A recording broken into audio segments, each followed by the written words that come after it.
all through my children's lives, this has affected both of their births. I've been, in crutches in the moon boot.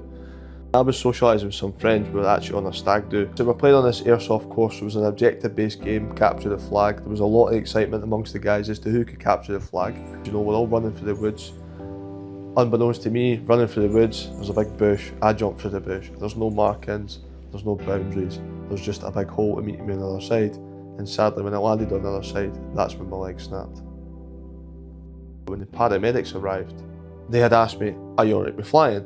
You're going in the helicopter." I remember being on the stretcher, I'd been taken out the helicopter, into another ambulance, and then into an east. And I remember going up to the ward, and I actually met a guy who had an external fixation on his leg, so it looked like scaffolding. And I thought, oh my God, is that what they're going to do to me? When the doctor said, "You're going to need surgery," that's kind of when I went, this is quite serious. I think one of the hardest parts was beginning to wakeboard again, because it's almost like when you watch the kids trying to sort of learn to take the first steps, they're learning how to spread their weight on their feet. It was almost like going through that again as an adult.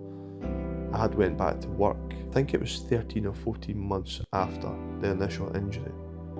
And I was panicking because I thought, I don't know what I'm going to do, I don't know how work's going to go. That's when I had really, really sort of deep mental struggles. That's when I had reached out to, get the help that I needed.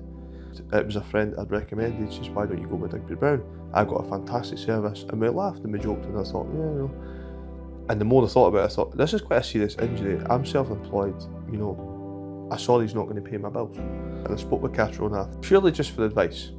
And there was no push. It was very much a case of, if you want to go down this road, we can go down this road. The whole process was actually really smooth, and sometimes I often questioned, it can't be this easy. Catriona was always very honest, and she always told me exactly how it was. The help that I was provided was 10 out of 10. It was really, really good. Digby went after pretty quickly, getting what I believe they call interim payments, which obviously allowed us to fund any treatment that I might need privately. I think I can take that big deep breath now and just think, I've not got this weight over my head. The fast and hard reality is, it was a pretty significant injury. It's never going to be 100%. But I'm still able to chase my kids now. I can push them in their wee tights cars, I can build them tree huts, all these things that Dad wants to do.